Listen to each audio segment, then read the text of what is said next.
జై శ్రీమన్నారాయణ.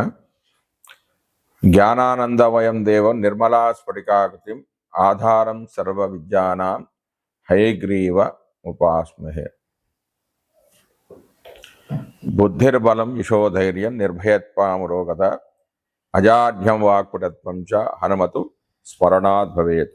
చక్షుషే జగతాం కర్మ సాక్షినే తేజసాం నిదే మూర్తిత్రయ స్వరూపాయ మార్తండాయ నమో నమః.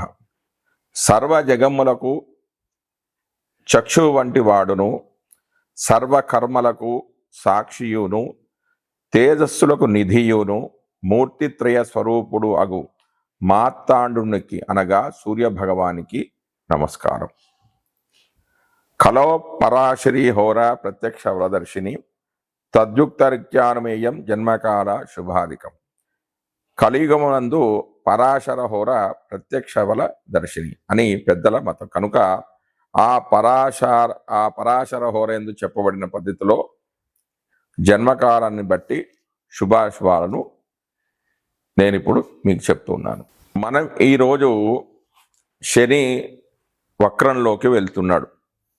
వక్రగతిలోకి వెళ్తున్న శని ఎలాంటి ఫలితాలను ఇస్తాడు, అసలు వక్రత్వం అంటే ఏమిటి, దాని గురించి మనం ఇప్పుడు ఈ వీడియోలో తెలుసుకుందాం.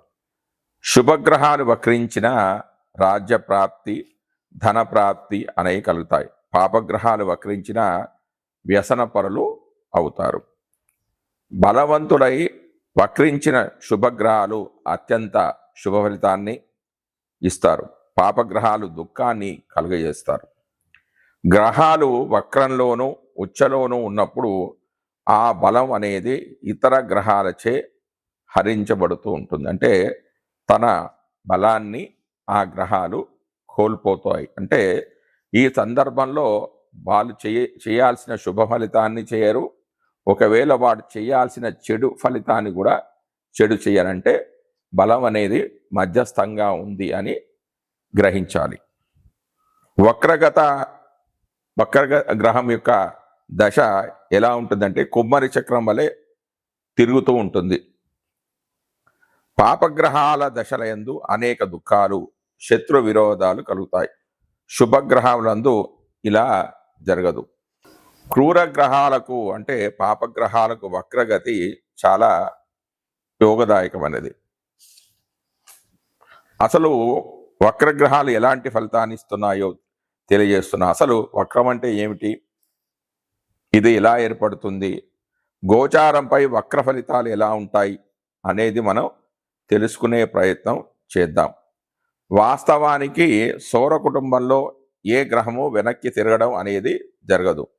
తమ తమ కక్షలలో సంచరిస్తున్నప్పుడు వాటి గతులలో తేడా వల్ల ఒక శీఘ్ర గ్రహము ముందుకు వెళ్తున్నట్లు, దానికంటే కొంత మందంగా నడిచే గ్రహం వెనక్కు వెళ్తున్నట్టుగా మనకు కనిపిస్తూ ఉంటుంది. దీనిని వక్రము అంటారు. ఇది చూసేవారి దృష్టికోణంపై ఆధారపడి ఉంటుంది. భూమి నుండి చూసే మనకు ఇవి ముందుకు వెనకకు నడుస్తున్నట్టుగా కనిపిస్తాయి. దీనినే వక్రము అంటారు. ఈ వక్రగ్రహాల ప్రభావం భూమిపై పడుతున్నట్లు జ్యోతిష్ శాస్త్రవేత్తలు తెలుసుకున్నారు. సూర్యునికి నియమిత దూరంలో ఉన్నప్పుడు ఈ వక్రాలు అనేవి ఏర్పడుతున్నాయి. ఖచ్చితంగా చెప్పాలంటే వక్రం అనేది దృష్టికి సంబంధించినది, ఒక భ్రమ.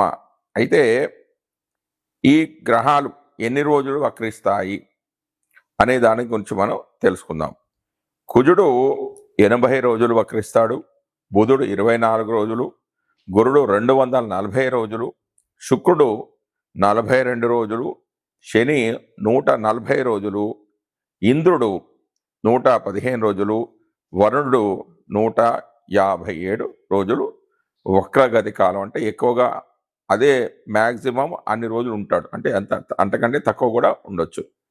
ఇక స్థిరంగా ఉండే కాలం కుజుడు 3 రోజులు, బుధుడు అంటే దీన్ని స్థిరంగా ఉండడం అంటే స్తంభన, అంటే కదలకుండా ఉండడం.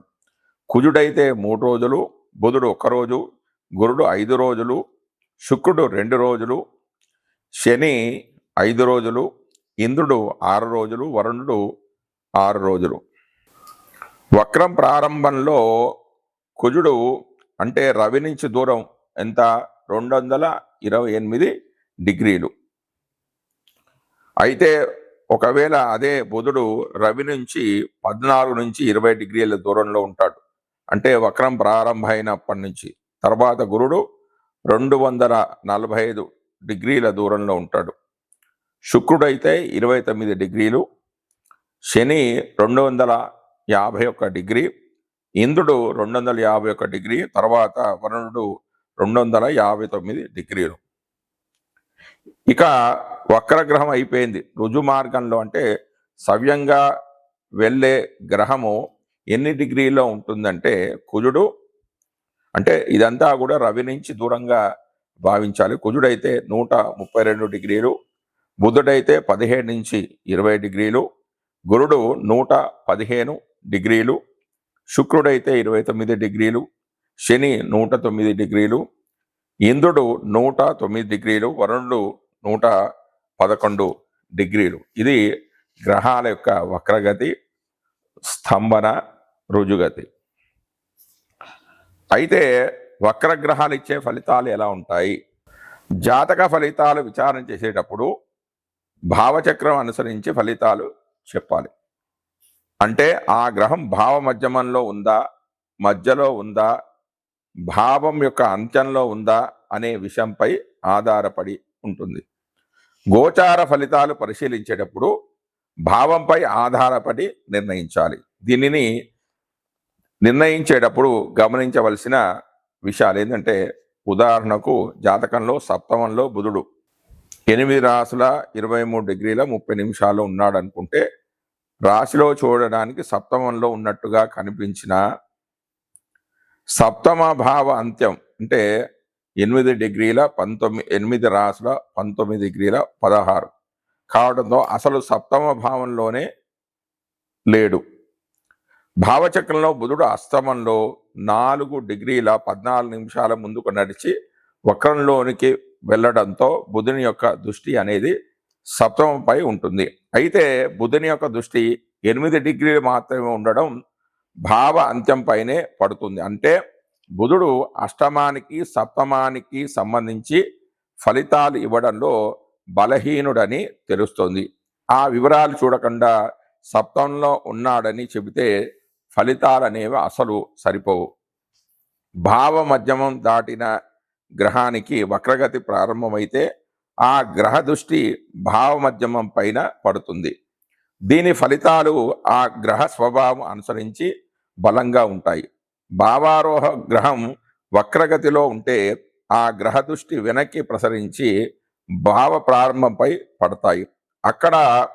ఇక్కడ బలమైన ఫలితాలు చెప్పలేము. ఈ విషయాలు గణితంతో మాత్రమే తెలుసుకోగలం. వక్రగ్రహాలు ఇచ్చే ఫలితాలపై సమగ్ర సమాచారం అనేది లేదు. ఉన్న వివరాలను అనుసరించి ఫలితాలను పరిశీలిస్తే రవిచంద్రులకు వక్రత్వం అనేది ఉండదు. ఎప్పుడు కూడా సవ్యంగానే ముందుకే వెళ్తుంటారు. రాహుకేతువులు ఎప్పుడూ కూడా వక్రంలోనే సంచరిస్తూ ఉంటాయి. మిగిలిన కుజాది పంచగ్రహాలకు అంటే తారాగ్రహాలకు మాత్రం ఈ యొక్క వక్రత్వం అనేది ఉంటుంది. అంటే మిగతా గ్రహాలంటే కుజుడు, బుధుడు, గురుడు, శుక్రుడు, శని ఈ 5 గ్రహాలకు మాత్రమే వక్రత్వము, స్తంభన, రుజు మార్గము ఇలాంటివి కలుగుతూ ఉంటాయి.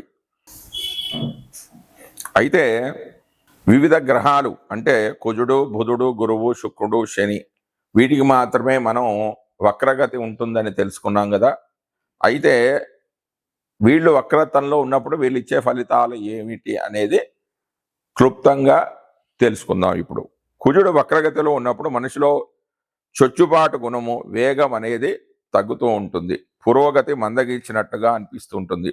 ఈ కారణంగా నిరాశ అనేది పెరుగుతుంది. విభేదాలు పెరుగుతాయి. ఒక విధంగా చెప్పాలంటే మన అంచనాలు ఎంతవరకు సాధ్యపడతాయో పరిశీలించుకునే కాలమని చెప్పవచ్చు. తర్వాత బుధుడు ఒక శుభగ్రహం. జ్ఞానము, సాంకేతికత, సమాచారం వంటి విషయాలకు కారకునిగా బుధుడు వక్రగతిలో ఉన్నప్పుడు సమాచారం ఇచ్చి పుచ్చుకోవడంలో ఆటంకాలు ఏర్పడడంతో ఈ విషయాలను తప్పుగా అర్థం చేసుకోవడం అనేది జరుగుతూ ఉంటుంది. అంటే సమాచారానికి, కమ్యూనికేషన్కి, వాక్కి కారకుడు బుధుడు కాబట్టి అందులో కొన్ని లోపాలు అనేవి ఏర్పడతాయి. అవేంటంటే సమాచారం ఇచ్చిపుచ్చుకోవడంలో కొంచెం ఆటంకాలు అనేది ఏర్పడుతుంది. విషయాలు ఏదన్నా ఎదుటి వాళ్ళు చెప్తే దాన్ని తప్పుగా అర్థం చేసుకోవడం అనేది జరగవచ్చు. ఇది ఆలస్యానికి కారణం అవుతుంది. సాంకేతికతకు ఇదే పరిస్థితి ఏర్పడినా ఈ సవాళ్ళను ఎదుర్కొని సరైన పరిష్కారం కనుక్కునే అవకాశం అనేది కలుగుతుంది. అంటే ఈ విషయంలో కొంచెం ఆలోచించుకొని సరైన నిర్ణయాలు తీసుకునే అవకాశం ఉంటుంది ఎప్పుడు బుధుడు వక్రగతిలో ఉన్నప్పుడు. తర్వాత గురుడు జ్ఞానము, అభివృద్ధి వంటి విషయాలకు కారకునిగా సంవత్సరానికి ఒకసారి వక్రగతిలో అంటే సుమారుగా 4 నెలలు ఉంటాడు. ఏదైనా విషయం పైన మన అవగాహనను పునరావలోకనం చేసుకునే విధంగా అంటే మళ్ళీ ఆలోచించుకునే విధంగా చేస్తాడు. మన నమ్మకాలను, విలువలను పునఃపరిశీలన చేసుకునేలా చేస్తుంది.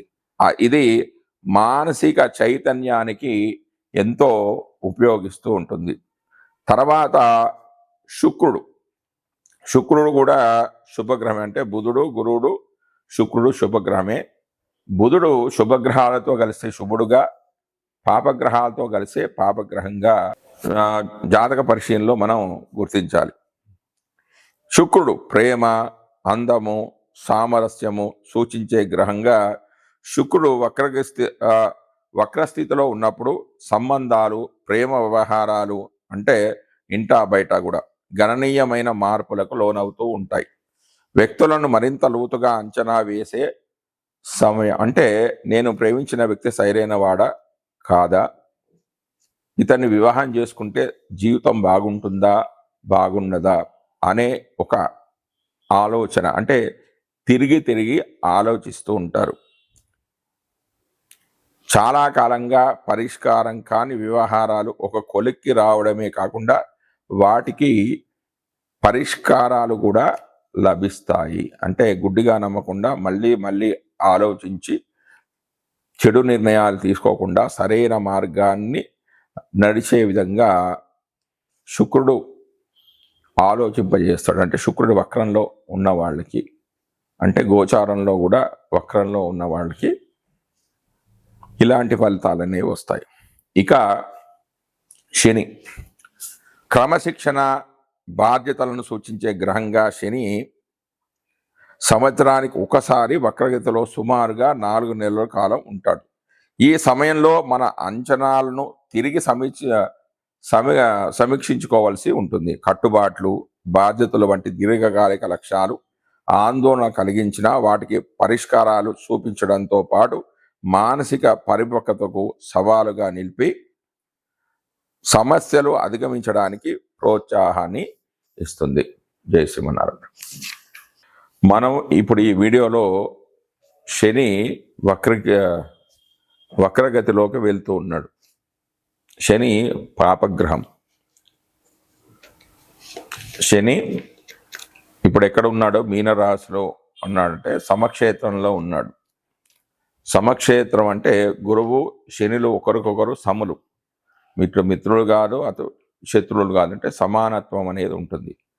ఎవరి జాతకంలోనైనా గురు శనులు కలిసి ఉంటే వారికి జీవితాంతం వరకు దేనికి కూడా లోటు ఉండదు, మంచి అభివృద్ధి ఉంటుంది. అంటే దీన్ని ధర్మ కర్మాధిపతి యోగము అని అంటారు. అంటే శని కర్మకారకుడు, గురుడు జీవకారకుడు. అంటే వాళ్ళకి సమయానికి అనుకూలంగా అన్నీ చకాచక అవే జరిగిపోతూ ఉంటాయి.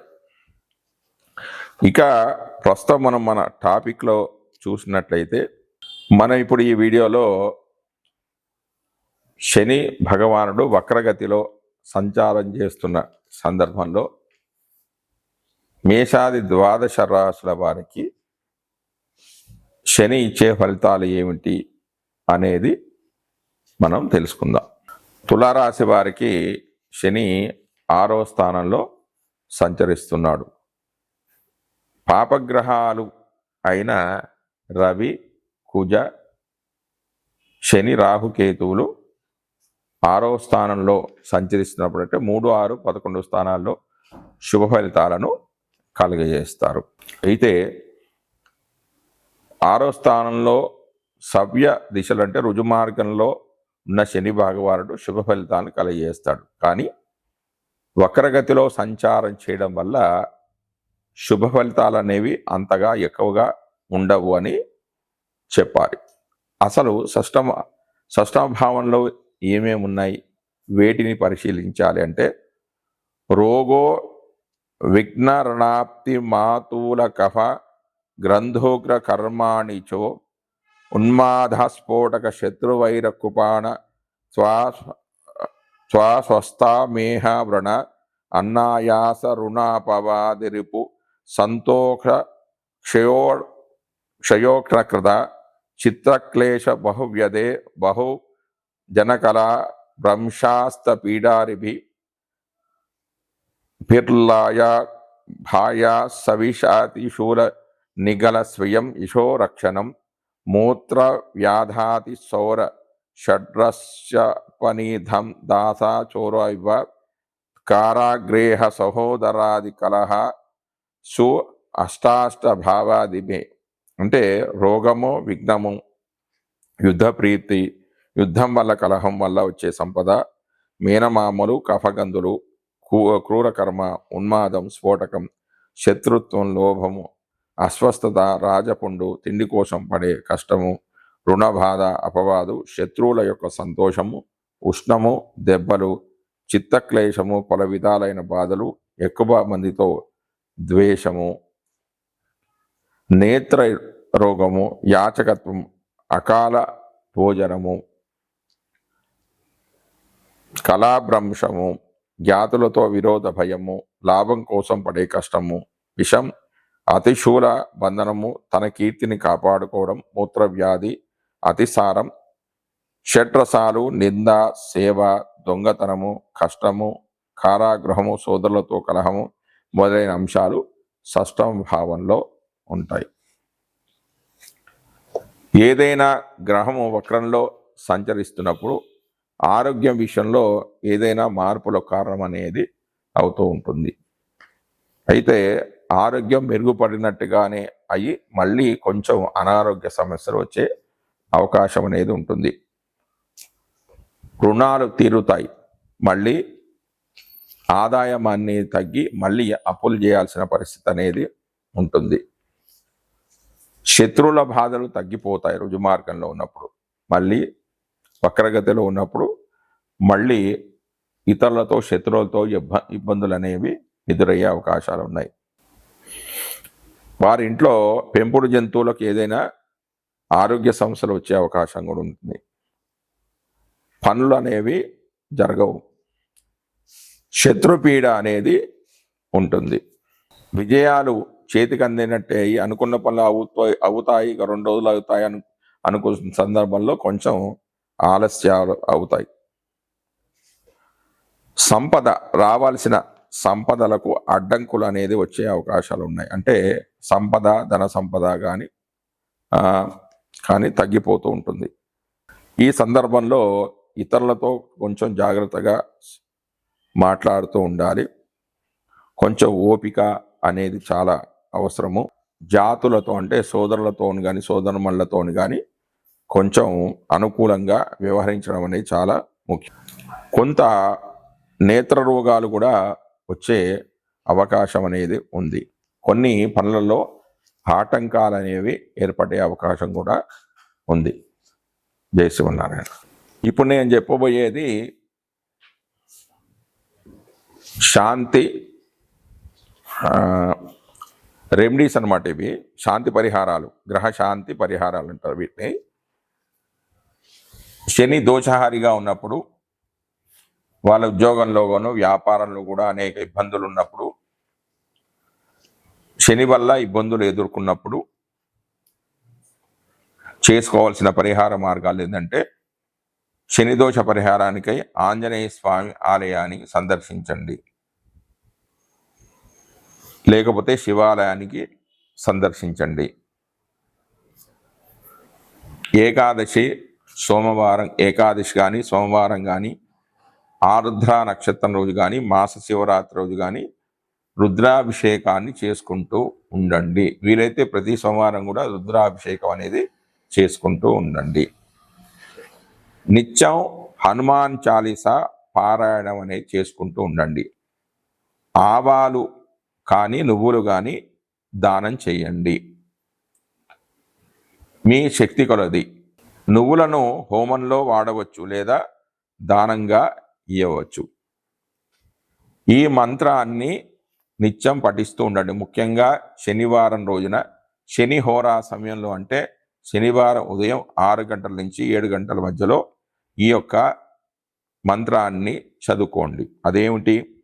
నీలాంజన సమాభాసం రవిపుత్రం విమాగ్రజం ఛాయామాత్తాండ సంభూతం తన్నమామి శనేశ్వరం అనే ఒక ఈ మంత్రాన్ని కానీ, ఓం ప్రాం ప్రీం ప్రోం సహ శనేశ్వరాయ నమః అనే మూల మంత్రాన్ని కానీ గురువుల చేత ఒక్కసారి ఈ మంత్రాన్ని చెవిలో చెప్పించుకొని శనివారం రోజున, శనిహోరా సమయంలో ఉంటుంది చెప్పాను కదా, 6 నుంచి 7 మధ్యలో ఒక 108 సార్లు, అంటే ఒక జపమాలలో 108 ఉంటాయి, అవి 108 సార్లు చదువుకున్నట్లయితే శని యొక్క దోషాలు అనేవి తొలగిపోతాయి. జై శ్రీమన్నారాయణ.